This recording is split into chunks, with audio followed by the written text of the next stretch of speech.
Then next is using an identifier which has not been defined. Means if we are using a particular variable, like in this case a equal to 16 and b equal to 0. But while performing calculation, if I have written c equal to a divided by d, so d is nothing but identifier, that is variable which is not declared, right? So that type of errors again come under runtime error only. After that, accessing list element, dictionary value or object attribute which does not exist. The simple example of this is, we have already seen the concept of array.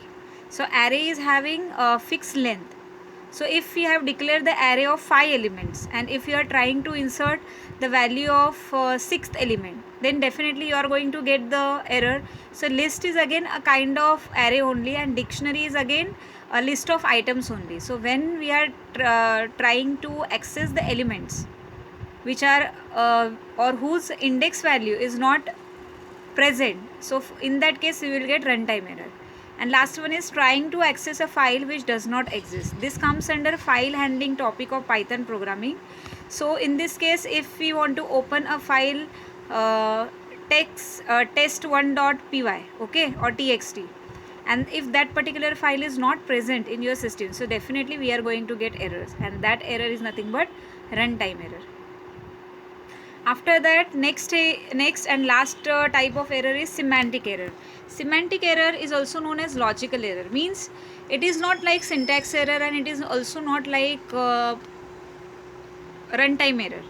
Your program will be properly executed. You will 101% you are going to get the output. Okay, but the final result or output which you will get, that is not expected, in simple word. So in case of, if we compare these three types of error, then first, syntax error. Because of syntax error you will not get any output, you will not move further until you just correct that particular error.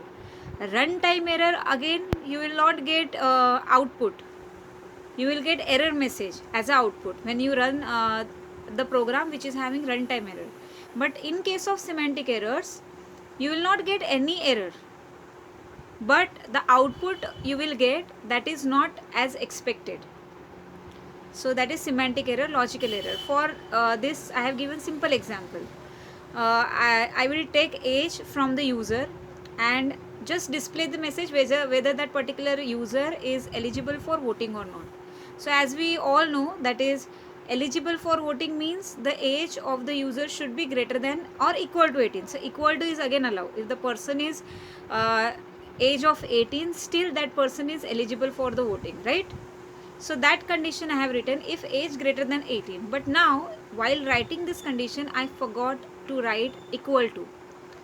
That is, we have to consider 18 value also. So what we have to write, age greater than equal to 18. But now in this example, equal to is missing. And there is no syntax error. Okay, there is no runtime error.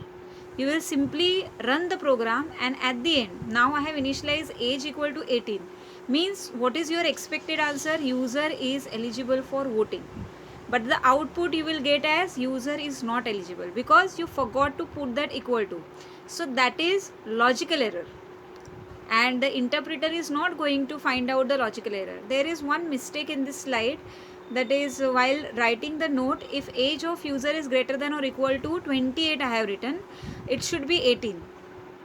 So just make these changes. But I hope you have understood what is syntax error, what is runtime error, and what is semantic error, which is also known as logical error. And logical errors are not going to be found out by the compiler or interpreter of any language. That we have to find out where we made mistake. After that, running Python program. So normally this is a very important topic, or in future we have not seen this actually, but this is very very important topic in Python programming, and when we compare Python with other programming language. So normally again, as we know that we are having two types of languages, that is we are having high level language and low level language. Okay, and if we consider any language, then we are having two elements, that is we are having interpreters and compilers. Okay, so interpreter reads high level program and execute it, meaning that it does what the program says.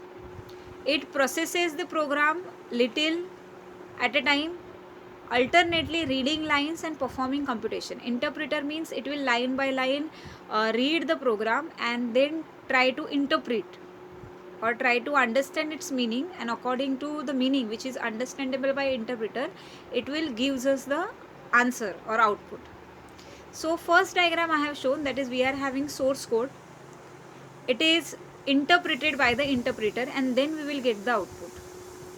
And if we consider the code which is executed by the compiler, so in that situation the process is compiler reads a program, source program, translate it completely before program starts running. In this context, high level program is called as source code and it is translated into some other language, right?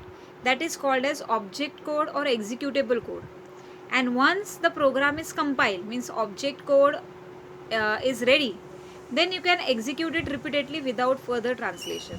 So normally from this slide I just want to tell you that there are two diagrams. First one is source code, then interpreter, then output. And in second diagram again source code, then we have compiler, then we have object code, then we have executor, and then we will get the output, okay, which is now hidden on the screen because of me. So there is output.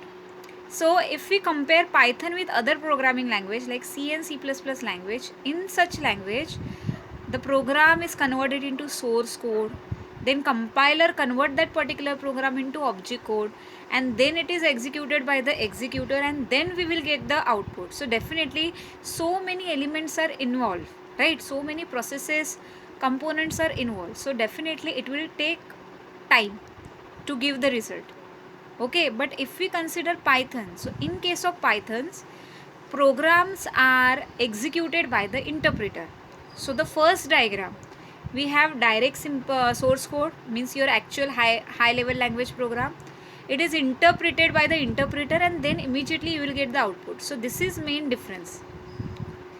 Python programs are executed by the interpreter, and for the execution of other language program like C, C++, we use compiler. So the process is lengthy. So if we consider Python with other programming language, the process of execution of Python is very fast as compared to other languages. And why it is fast? Because now you are having images in front of you. Compiler, if we are considering, then how the program is executed by the compiler, and if we are considering if the program is executed by the interpreter. Okay, so Python is considered as interpreted language because Python programs are executed by the interpreter. This is major difference between Python and other language. Immediate source code is converted into output instead of converting into different other codes, okay. So that is running Python program. After that, when we run the Python program, we are having two modes, interactive mode and script mode. Interactive mode, in the interactive mode we will simply write down the expression, and once we click on enter button we will immediately get the output. That is interactive mode. And script mode is like other programming language. We are having a notepad like window on which we will write down the code, then we will click on the run or compile button, okay, and then we will get the output. So that is script mode. Actually I am not elaborating this point in this session because it is a part of second chapter of Python programming. In that we are going to see the interactive mode and script modes example. But in case of interactive mode, you will simply write down the expression, and once you click on enter button you will immediately get the output. As I have given in this slide, 1 plus 1, as I enter, after 1 plus 1 I will click on enter button, we will get output as 2. And in case of script mode, we will write the program on notepad like structure. We will save that particular program with .py extension because it's Python. As you all know that C language is having extension as .c. C++ is having .cpp. Similarly, Python language is having extension as .py. Okay.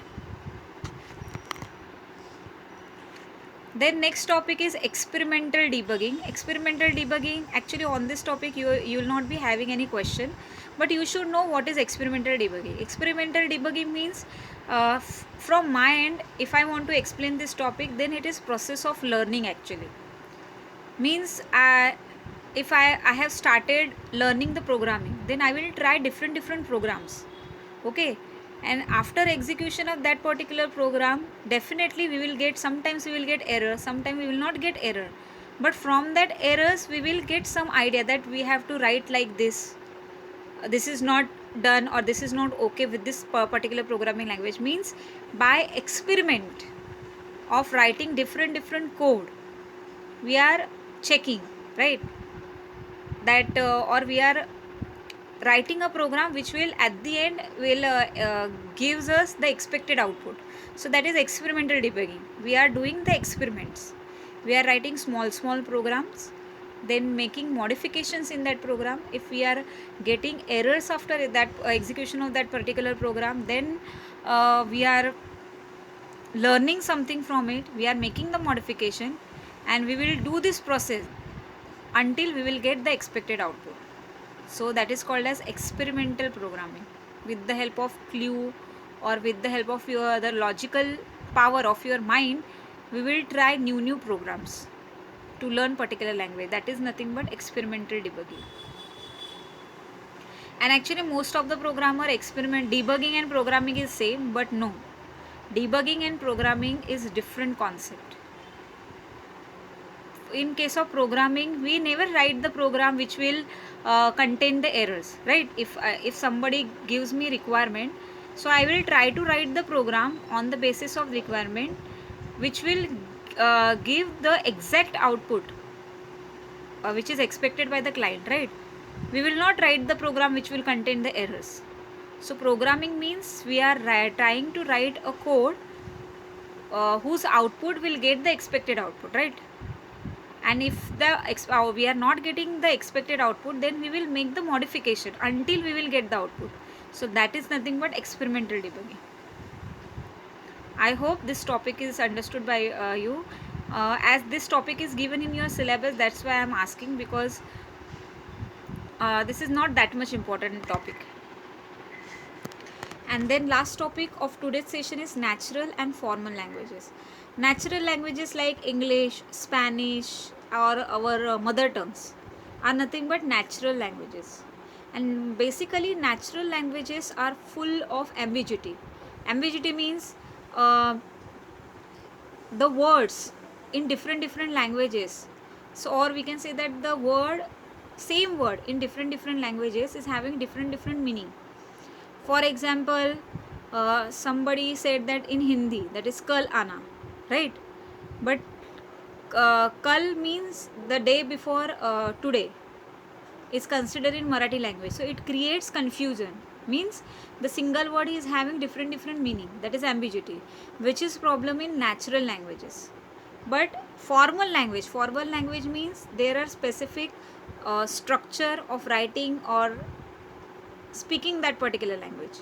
That is formal language. Means in other words, all the programming languages are formal language. Means all the programming languages are having their own syntax, which we have to follow. If we never follow the syntax, our program is not going to get executed. This is simple concept.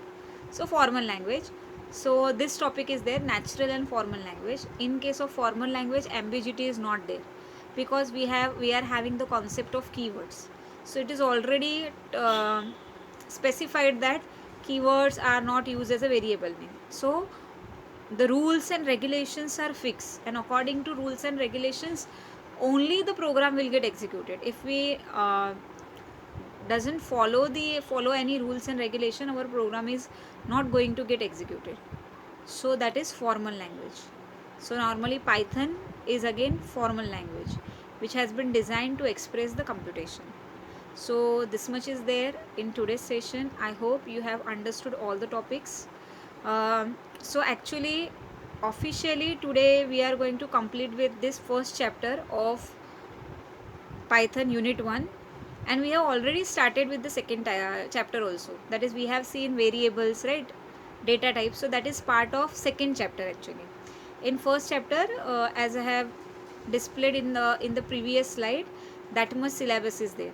And one more question is there in which is again very very important question of this chapter, that is estimate or give the difference between brackets, braces and curly brackets, which I have not added in this slide, because the bracket, braces and curly brackets you will use along with some data types like list, tuple, string, dictionary. With such data types we are going to use brackets, braces and curly brackets, right? And these are separate chapters in further unit, which we have not started. So after completion of all these data types, you will understand the exact meaning of what is braces, what is brackets and what is parenthesis.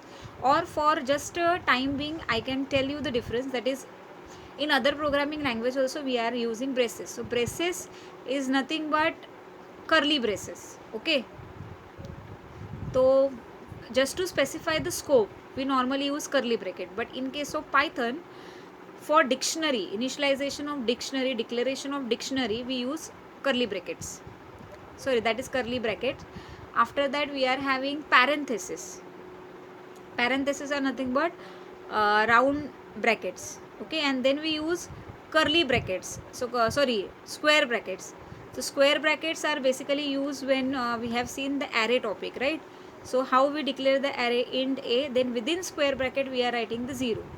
So like we are having list, we will use the curly brackets. Parentheses, that is round brackets, are used to declare tuples, and curly brackets are used to declare dictionary in Python programming. At least for time being, just remember these things. Again I am repeating, square brackets are for list, round brackets are for tuple and curly brackets are for dictionary. So these brackets, braces and parentheses we are using for this purpose in Python. So this is your now we are done with our first chapter. So please start learning, start studying the particular topic. And now we have not actually started with the Python programming. These are basic concept, but all these concepts are totally different as compared to other programming language. So the things are very small, but there are so many such small things which we need to remember. So please daily see the videos, or if you are not having time to listen to the video, at least see the PDF file which I am sending. Just see the how we should declare the variable, or how to use print statement. So whatever we have learned till now, just try to repeat the same, because Python is very useful for this semester also, and in other semester also you are having out we can say that practical program will be there which will be based on Python. So you should be clear with the concept of this particular programming language. So just try to listen to the videos or try to see all the PDF files what we have included. Just हम लोग बोलते हैं ना, एक नज़र फेरना उसके ऊपर. So this much is there in today's lecture. Thank you very much. Stay home, stay safe.